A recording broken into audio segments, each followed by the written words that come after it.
I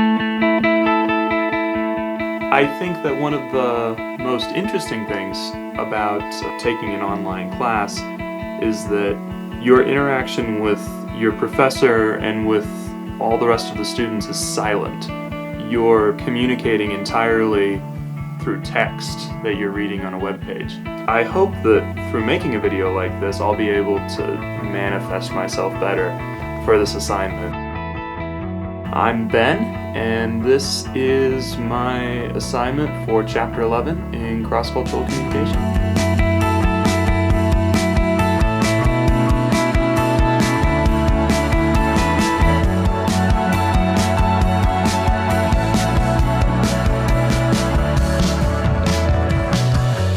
I think my very first memory of my friendship with Noah probably dates back to my freshman year of high school, which happened in 2010 for me. And I seem to remember that he would help me far too much with my math assignments. Over time, throughout our 4 years of high school together, he would introduce me to various little facets of his culture. We made beef bulgogi together, which is a Korean dish that he knew how to make. He got me into StarCraft, which is not a Korean video game, but it's a video game that the Koreans have very much taken upon themselves as like their video game. And I really loved that. I really loved that exposure. I don't think I realized how much I loved it, but looking back on it, I really appreciate the fact that he was so willing to expose me to a culture that I wasn't aware of. I've always been really fascinated by videography, and I've always really been fascinated by film and telling a story.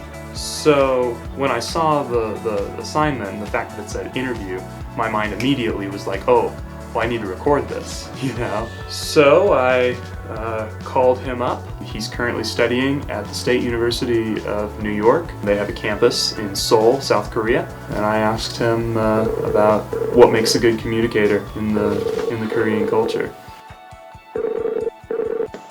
What's up, Ben? 안녕하세요. 안녕하세요. 어떻게 지냈어요?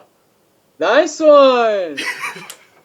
잘 지내고 있어요, man. That was like you nailed it. Well, thank you. I'm glad you think I have a convincing Korean accent.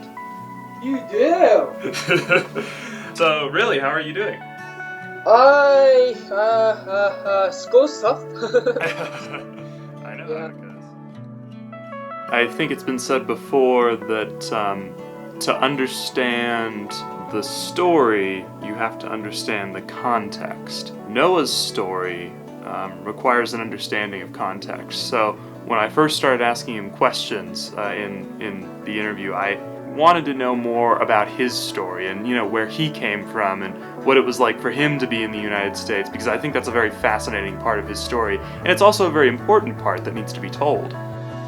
Where did you stay, first of all? Well, actually, my first experience of America is in Nebraska, Omaha. I took a year of a course of a junior high class up there. And then you came to Colorado in 9th grade, right? Yes. And which do you like better, Colorado or Nebraska? Like, obviously Colorado, I'll say. Well, actually, to be honest, like Omaha, I thought it was like a really not urban. Like I was expecting as a countryside, but Omaha itself was actually a very developed city as well. What I liked about Colorado is not just focusing on like urban and or like cities, but actually, you know, it's Colorado. It's kind of a mixture of a nature and what is initially man-made culture as well. And beyond that, you know, Colorado. It's Colorado. Come on. You're right on that. Can you describe your high school experience as a whole? When I was first there, like I kinda remember that I missed G's class. Like I feel like I'm on the vacation. Like even though we're in the middle of the semester, like I don't really do nothing. That was like a shift from what it was like in Korea? Yes, like in Korea, most of high school they go to school at 6:30 and they come back at like 10 p.m.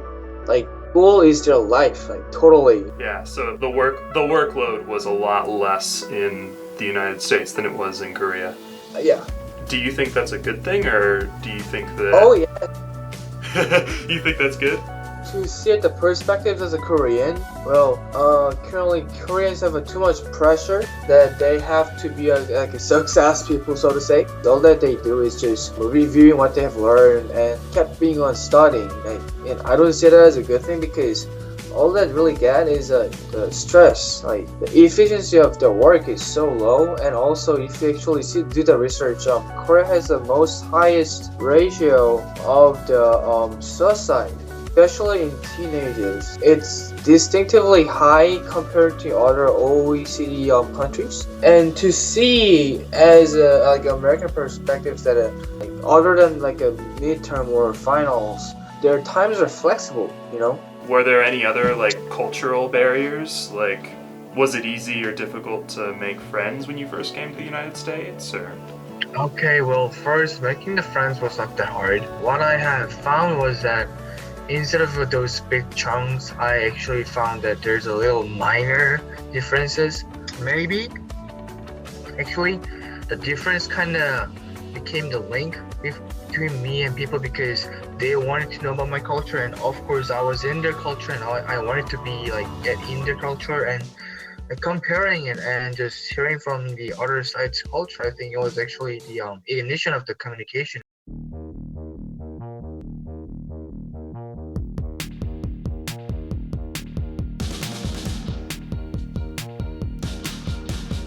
So communication skills in Korea and communication skills in America, are they different at all? Like obviously the language is different, but by communication skills I more mean like body language or mannerisms, or Yes. what's different about that in Korea? I just study more in Korean. You will want to figure this out as well, but actually Korean has many forms of speaking same thing in a really like different ways. The one that we have is more of a respected version that you use for your teacher, someone who is your older than you or somebody you have to respect with. On the dictionary, it says the honorific form of the language, and in Korea we use that a lot. Not only the format of the language, actually the attitude is also very different. I'll say like for example, like, hey, do you want some ice cream? Like in America they say, oh sure, I'll have some. But in Korea, like we say, oh, I'm fine, thanks.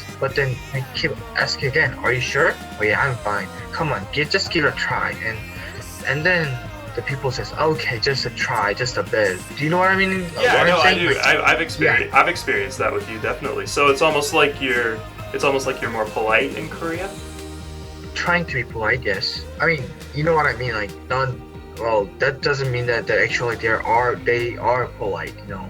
But then in their cultural basis it is more like looks like they're trying to be polite. Now that I've experienced both of the culture, I don't see my culture that is not the right way, but then it's more of a misunderstanding of the concept of respecting. In a broad sense, what would you say is the biggest cultural aspect that the US and Korea differ in? Even in the language it says, when you're talking about your country, they say, oh, my country is, and blah blah blah. But in Koreans, you say, oh, our country is blah blah blah. Like, So there's like a sense of community in a sense.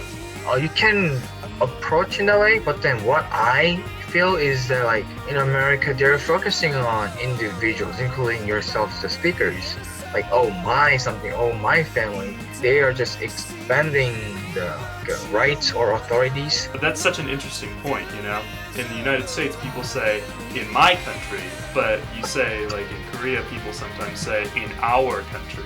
Not just the country. It's like, oh, in our school, in our family, they always bring those our things. For you, do you feel like this country made you feel like you were a part of a part? Yes.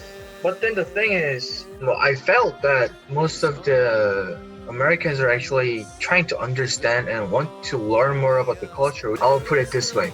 American culture, they open and have a very positive attitude on the other culture, but still it would remain in keeping its tradition, keeping in their own society.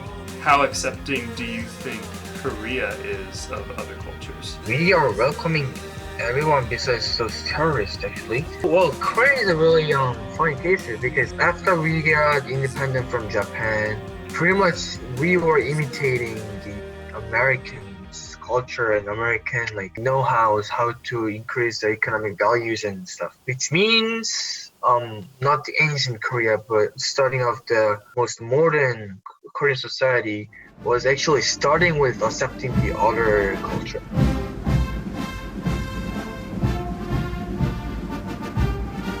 One of the things that's really always fascinated me about the Korean Peninsula is the question of North Korea. There are no other two cultures in the world that are so geographically close to one another, yet they are so culturally apart from one another. I thought it would be very interesting to ask Noah what he thought about the North Korean situation and see if that affects the way that he and perhaps other people in South Korea communicate with one another.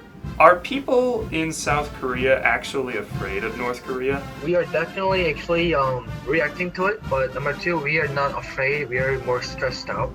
Do you think it's really possible that North Korea could do something really just drastic? Oh, well, yes, but that is not because they're actually trying to do something, but then they're just a bunch of idiots. The reason why I'm saying this is that they are still more focusing on individuals instead of the whole nation as a government. And in that sense, we want communication and we need a peaceful method to reunify. That was not possible only because the North Korea's attitude was not so cooperative. And we even keep trying to asking their governments to let's have a talk. Yeah, so the fact that you're trying to initiate a conversation. What do you think is the average South Korean's opinion about the DPRK? Even though South Korea is in the peninsula, it is working like an island. The definition of a peninsula is that it has to be connection, like a geographically it has a connection with the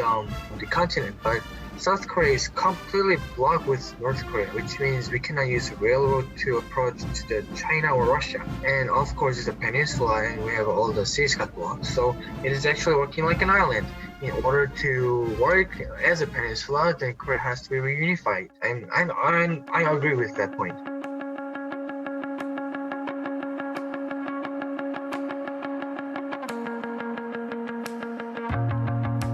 What do you most enjoy about America? I love the Chinese food. Okay, that was a joke. You love the fake American Chinese food? Oh yeah, yeah. You know what? I'm really missing that bad. You know, like the Panda Express and everything. But anyway, I'll say those. How should I say? Like actual freedom. I'll say.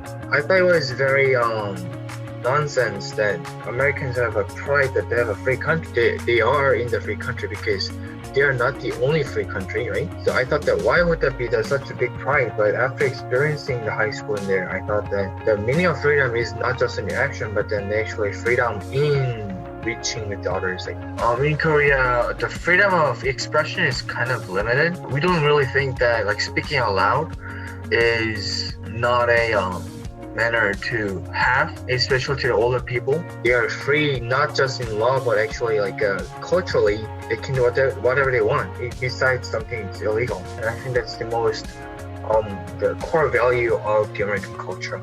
To my cross-cultural communication class, is there anything that you would like to say to them? I think that class is very important regarding what the other classmates are actually wanting to become. Understanding is very basics in the starting of the communication. I think understanding the culture, like a cross-culture experience and effort is, I think it's balancing or leveling the understanding or the knowledge and stuff, which is the most required factor of a communication when you're trying to reach out.